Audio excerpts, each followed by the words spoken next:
Hello everyone, मैं हूँ Shivani. I hope आप सभी बहुत अच्छे होंगे।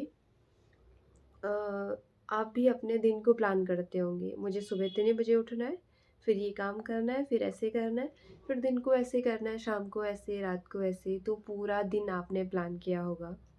वैसे ही आपकी कोशिश रहती होगी कि अपनी लाइफ की मैक्सिमम चीज़ें आप प्लान करके रखो। इतने की एज में मुझे ये चीज़ प्राप्त करनी है, फिर इतने में ये करना है, फिर इतने में ये करना है, और इस तरीके से मुझे अपने लाइफ को चलाना है। सबके प्लान होते हैं। क्या हो अगर ये प्लान हमारे अकॉर्डिंग ना चले? और ऐसा कई बार होता है, मैक्सिमम टाइम ऐसी चीज़ें होती है कि चीज़ें हमारे अनुसार नहीं चलती हैं। ऐसे में आप क्या करोगे? मान के चलो आपको मार्केट जाना है और आपने टाइम फिक्स किया कि मुझे इतने मिनट के अंदर मार्केट पहुंचना है। लेकिन अगर बीच रास्ते में आपको ट्रैफिक मिल गया या किसी दोस्त ने आपको बुला दिया या कोई आपका काम पड़ गया, तो फिर क्या होगा? आप उस आपका जो फिक्स टाइम आपने किया था उसमें नहीं पहुंच पाओगे तो क्या होगा? या तो फिर आपको एंजाइटी या डिप्रेशन, इस तरीके से चीज़ें आपके सामने आ सकती हैं।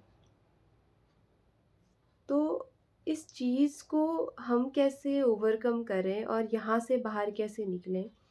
एक बहुत सिंपल सा तरीका है और एक प्यारा सा शब्द है जिसे हम कहते हैं सरेंडर या समर्पण। अब सवाल आता है कि ये सरेंडर है क्या? और करना किसके सामने? एक्चुअली हम खुद को सरेंडर तो करें, लेकिन किसके सामने? होना भी तो चाहिए जिसके सामने हम खुद को समर्पित कर रहे हैं। तो मुझे जो अपने आसपास नज़र आता है वो एक ही है। वह या तो आप यूनिवर्स, जिसमें भी आप भरोसा करते हो, यूनिवर्स कह लो, भगवान कह लो, या जिस भी गॉड में या जिस भी धर्म में आप भरोसा करते हो, आप उसके सामने खुद को सरेंडर कर सकते हो।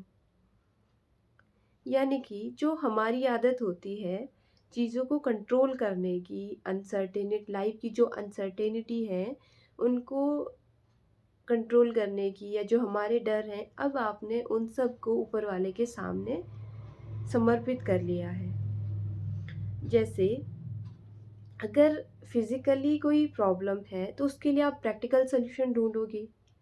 आप ऐसे तो नहीं कहोगे कि भगवान मुझे सब ठीक कर ले, भगवान आएगा मुझे ठीक करेगा, ये तो नहीं सोचोगे। तो आप प्रैक्टिकल सॉल्यूशन की तरफ जाओगे, डॉक्टर के पास जाओगे, मेडिसिन लोगे। लेकिन इसके साथ-साथ अगर आपको भरोसा है ऊपर वाले पे, आपने खुद को ऊपर वाले के सामने सरेंडर किया है, तो वो दवाइयाँ ज़्यादा बेहतर तरीके से काम करेंगी। आप डॉक्टर पे या उन दवाइयों पे अब डाउट नहीं करोगे कि मैं ठीक होऊँगी या नहीं होऊँगी। तो जब आपके मन में ये डाउट ही नहीं आता है, ये फ़ियर ही नहीं आता है, तो आधे से ज़्यादा ठीक आप वैसे भी हो जाते हो। जैसे आप किसी एग्ज़ाम में बैठे हो या आपको एग्ज़ाम की प्रिपरेशन करनी है, तो आप आउटकम्स को नहीं देखते हो। आपने आउटकम्स को ऊपर वाले के सामने सरेंडर किया है। आपको नहीं पता ना क्वेश्चन पेपर में क्या आएगा, लेकिन आपने कोई टॉपिक पढ़ा और उस टॉपिक को अच्छे से पढ़ा, और आपने सरेंडर करके पढ़ा कि मैं इस टॉपिक को पढ़ रहा हूँ, हो सकता है यहाँ से आ भी सकता है, नहीं भी आ सकता है, लेकिन आपने उसको अच्छे से तैयार किया है। और जब आप उस आउटकम को ऊपर वाले के सामने सरेंडर करते हो सकता है उसी टॉपिक से क्वेश्चन आ जाए। तो सरेंडर जब हम ऊपर वाले के सामने करने लगते हैं तो आपको कुछ मैजिकल एक्सपीरियंस होने लगता है। लाइफ बहुत आसान हो जाती है। जो हमारी आदत होती है ना हर चीज़ को कंट्रोल करने की, वहाँ से तो आपका डर निकल ही जाता है। लेकिन सबसे बड़ी जो चुनौती होती है सरेंडर के रास्ते में, वो होता है हमारा लॉजिकल माइंड। माइंड इतने लॉजिक देगा आपको उस डर को पकड़े रखने की, चीज़ों को कंट्रोल करने की और अपनी लाइफ को वो प्लान तरीके से चलाने की।